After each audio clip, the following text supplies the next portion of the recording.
Lovely to see everybody welcoming one another, checking in. And as I did yesterday, I'd like to just welcome everybody who is not not saying good morning in the chat, which is most of us. Welcome, everyone. It's a theme we'll address a little bit tomorrow. But before we begin formally today, I'll just say that one of the most important attributes of the IMC practice community is its inclusiveness.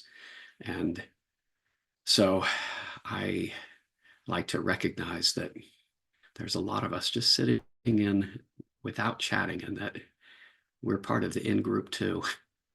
I like to say that at IMC, there are no outsiders, and that everyone's part of the in-group. And that's in part because, as many of you know, at IMC, everything is run by us. Everybody, all the teachers, everybody who opens the doors and takes care of the facilities, it's all volunteers, it's all Dharma, it's all given freely, as the teachings are given freely by the teachers. All right, it's 7 here on the West Coast.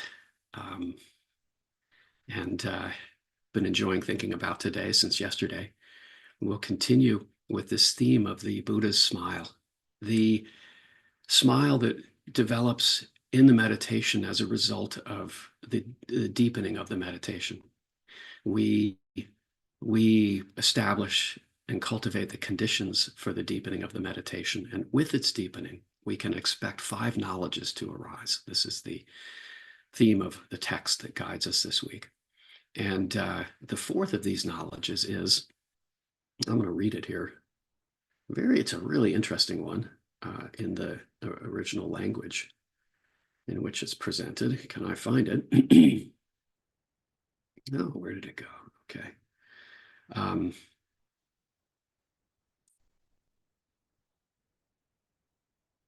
Yeah, this one says, this meditation is peaceful, tranquil, unified, and not held in place by forceful suppression. So I thought I would call today's talk without force. It's so important in our practice to avoid forcefully doing anything. Any even small amount of force or violence or hostility toward ourselves in the practice, toward the mind, is counterproductive. And sometimes it takes some dedicated effort to let go some of those habits. And for the guided meditation, I chose to refer to the Eagles song, Take It Easy. Those of you of my generation will already be correcting me and remembering that although the song was made famous by the Eagles, it was written by Jackson Browne when he was a teenager. Don't know what he knew as a teenager about taking it easy, but the song encouraged a generation to take it easy. So let's sit together, bringing our eyes down, bringing our attention inward, bringing our attention downward at the same time, and settling into this familiar place of greater ease, greater stillness, where freedom is possible, and where just that possibility, just a hint of it, can give rise to this internal smile that sometimes plays across our features and that we see mirrored, echoed in the features of the Buddha and in the various representations of the Buddha that surround us in the practice. We can bring attention to the breathing as one among several bodily experiences that can help ground us, give us a center point. The breath has these wonderful qualities within it of ease, balance, simplicity, and slow pace compared to the world of rushing thought in which we're so much engaged. And every time we reconnect with the breath, and as I've pointed out yesterday and I think earlier in the week, every time we return to the breath, far from being uh, the source of frustration that it sometimes appears to us, it can be useful to think of it as an opportunity to reconnect with the qualities of the breathing that are inherent in the breathing. It's slower than thought. It's more simple than the complicated, entangling places of range of the mind. And it's naturally balanced. We don't have to constantly remind the breath to take in this much oxygen or exhale this much waste gas. No, the breath balances itself. If I climb up to the third floor to get the bell so I can end the meditation as I did earlier, the breath knows what to do. Going to need some more oxygen. It's going to move more quickly. I don't have to think about it. The breath. And of course, there's exceptions. Sometimes the breath is more complicated. I myself have some significant asthma from childhood.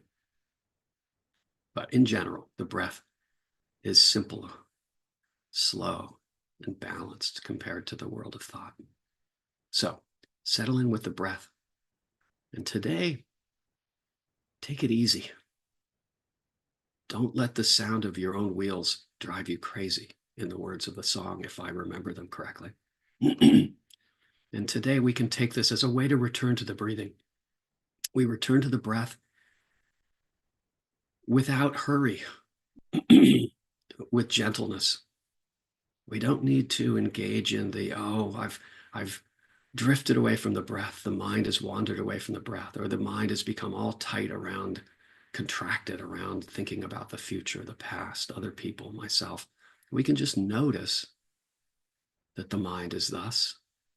And then we can gently, without hurry, as if we're tugging on the leash of a young puppy, to come back and sit in our lap, maybe. Again and again, we do it. It doesn't help to yank. We can do this with this fundamental practice of returning our attention to the here and now. Do it without hurry. Do it without force. Do it without violence or hostility. Do it without frustration or a sense of failure. We can do it without doubt, sense of inadequacy, or we're not right for the practice, or the practice isn't right for us. Just return. Keep it simple. Take it easy.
so gently, unhurriedly,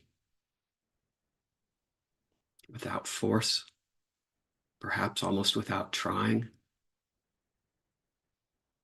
We allow the here and now of our experience to come back to center.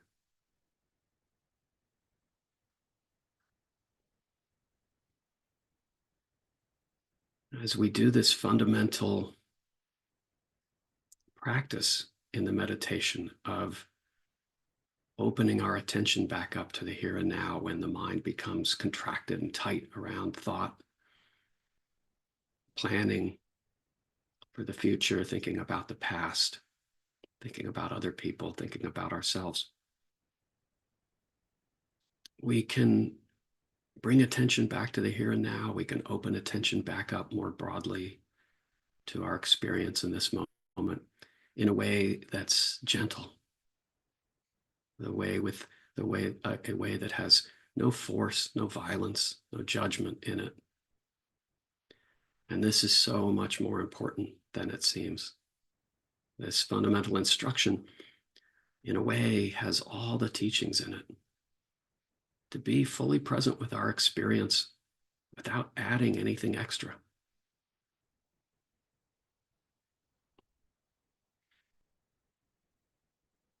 In the words of the song quoted at the outset, can take it easy.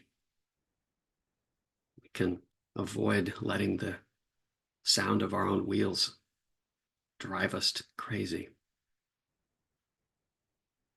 What do we do with the sound of our own wheels? The mind spinning. What if we just let it come and go? We let the sound of our own wheels on the gravel road, on the freeway, come into awareness and then drift away again.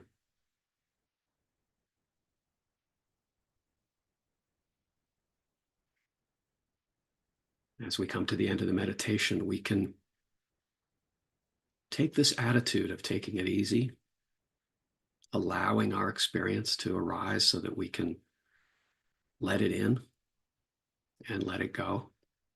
We can take the ease that comes with that, the inner smile that arises, and share it. We engage in this practice for our own benefit, and we also engage in it for the benefit of others. And as we share the ease, as we share the smile, as we share the Buddha's smile,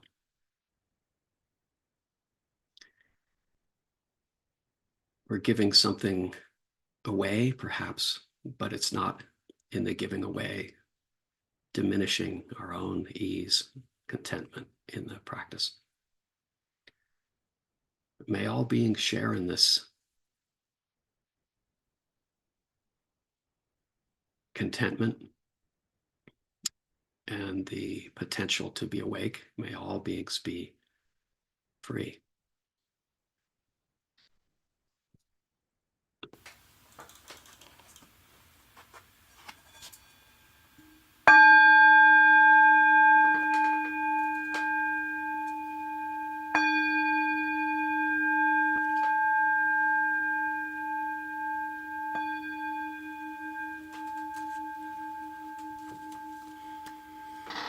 Thank you, everyone. And apologies if the first strike of that bell was a little louder than necessary to bring people gently, unhurriedly back to here and now.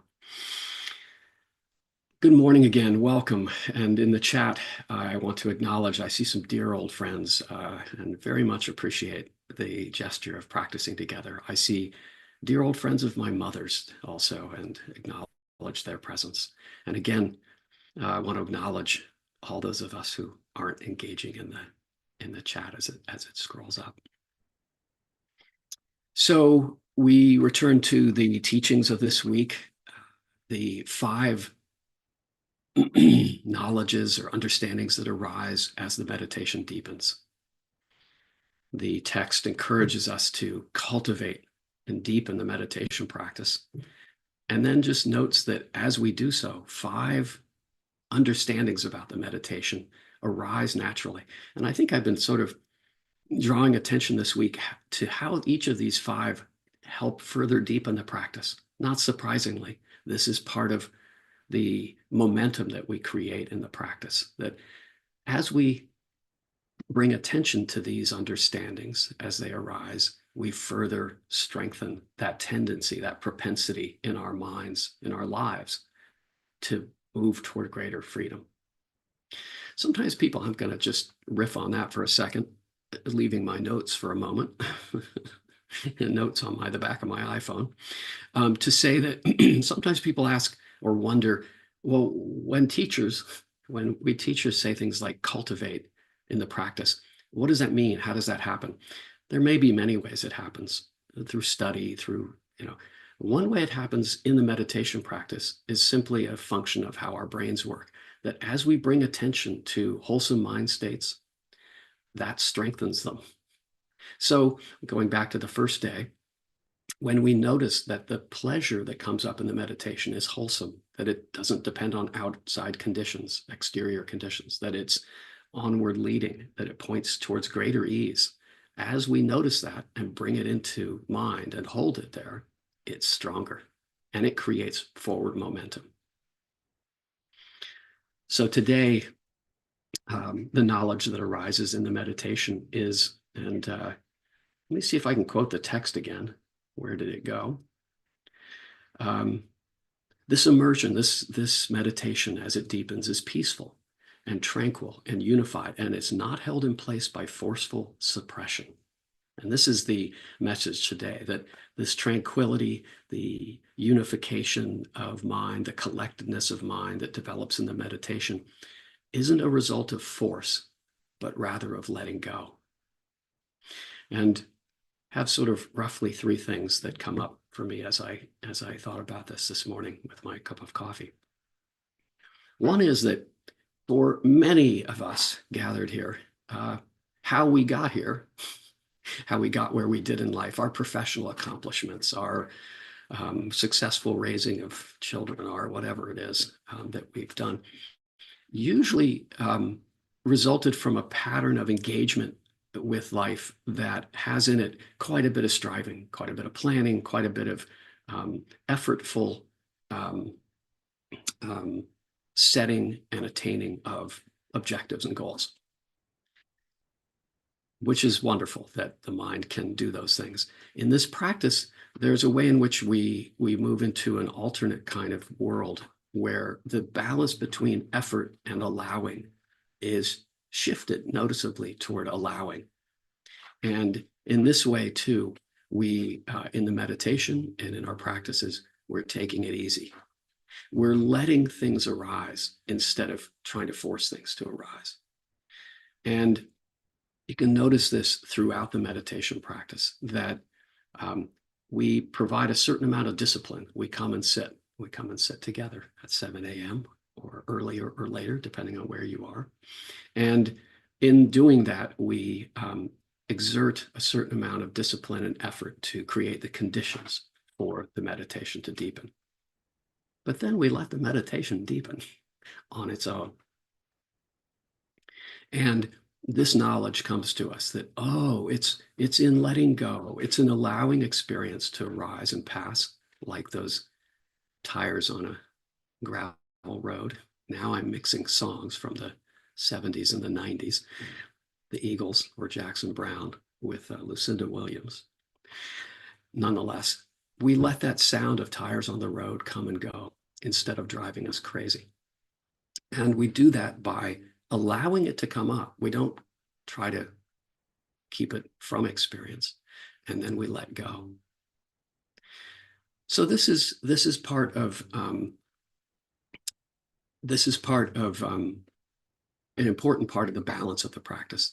And it's one of the reasons I think that it's so useful to bring attention again and again to bodily sensations, particularly that of breathing, in which the balance between effort and allowing is there and is effortless. And every time we make contact with the breathing, it's true of other bodily experience too, sounds coming and going in our environment, for example, that we are directly in touch with something that is balanced between effort and allowing.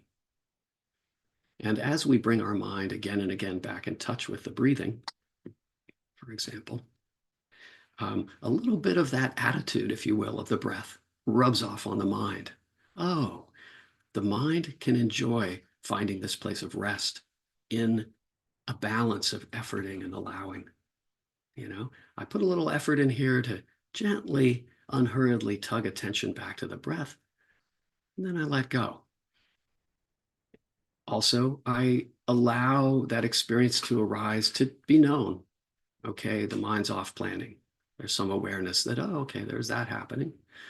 I drop in a little bit of effort and discipline to recenter, open back up, maybe if things are very tight, to the here and now. And so there's this constant balance of efforting and allowing. Efforting, by the way, which is probably not English, is one of Gil's words, and so I love it. Efforting and allowing. Just in case people wondered where that was coming from. Balancing, efforting, and allowing. And it's there in the breath. We don't have to make it up. We don't have to force it. We don't have to create it. We don't have to renew it. All we do is connect with the breathing where it's already happening. It's already part of our experience. What we're doing is paying attention. Oh, there's balance here. There's balance here. And with time in, the mind enjoys resting in this balance. So this knowledge arises for us, this fourth knowledge. Resting here, the mind enjoys this place of balance between effort and allowing, between efforting and letting go.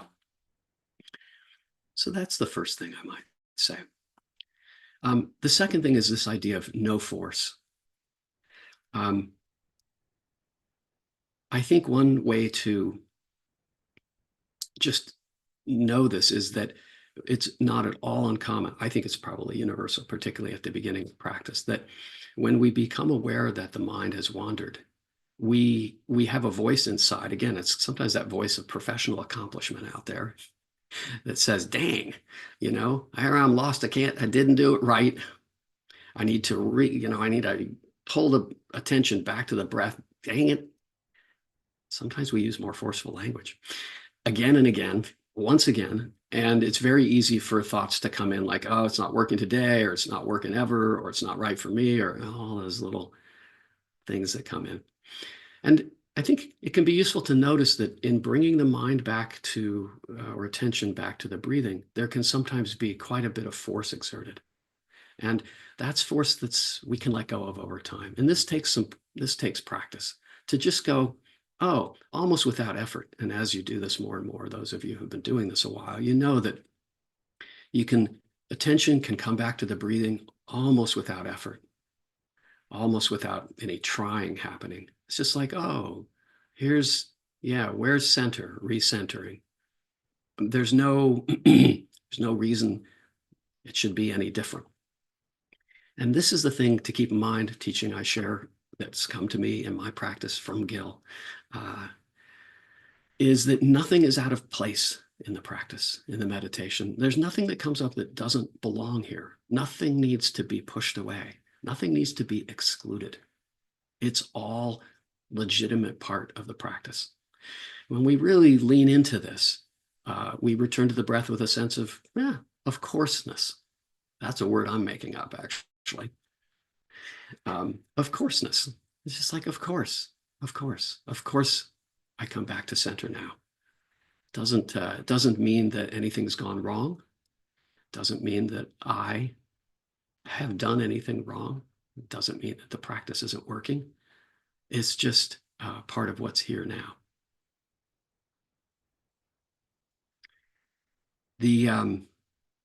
So this can be, to sum up that second point, just that nothing's out of place here in the meditation. Nothing's not supposed to arise. Nothing needs to be pushed down, pushed away. Can all be met very gently with an open heart. Oh, it's like this now. This is arising now. When we do that, it's easier to return to center. without judgment, and eventually without much effort.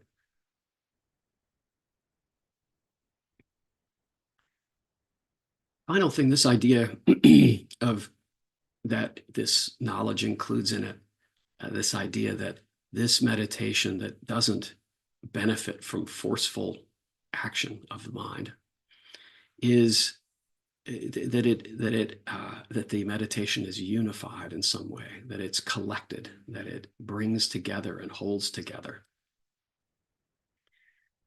A lovely part of this knowledge that arises can be the sense that all of us, that is, all of you, all of you can be here. All of you is welcome in the meditation. It follows on from the second thing. Nothing needs to be pushed away. So yeah, all of the things that come up can be included in this experience. No aspect of ourselves, no particular course of thought needs to be excluded. All of us can be included. I have the pleasure of providing a roof to a close friend, Dharma friend, and teaching colleague Diana Clark last night. And this morning, I want to give her props for suggesting that not only does all of you can be here in the meditation, but all of you must be here.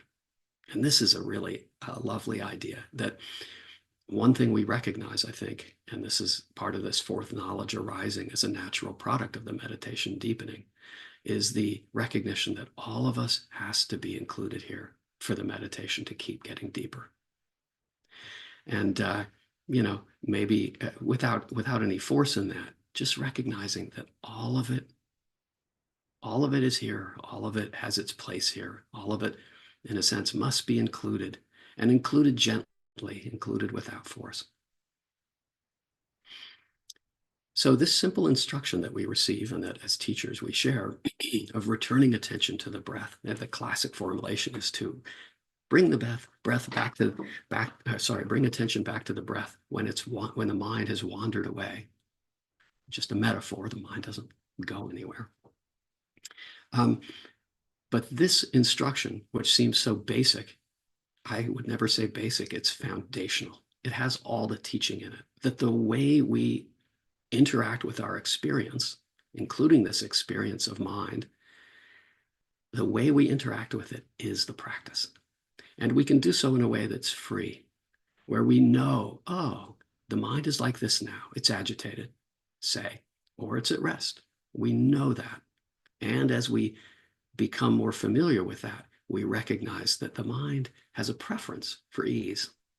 And as we notice that, we strengthen that propensity. We create a momentum in that direction toward freedom.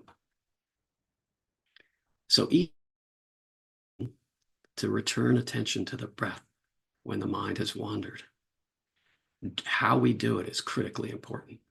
And with time, you'll notice, you don't have to do very much, just notice that when it's done with ease, which will happen by itself sometimes, it's better, it's freer, it's more supportive of practice. It results in a deeper meditation. So once again, I see we're over time, and I could go on, but I won't. I'll close with thanking you, acknowledging the presence of this large community of several hundred people sitting together, supporting one another's practice. And again, I encourage you to share the Buddha's smile today as it comes to you from the meditation, as it arises naturally, as a beneficial byproduct, beneficial side effect of the meditation practice, to share it with others. Thank you, and see you tomorrow.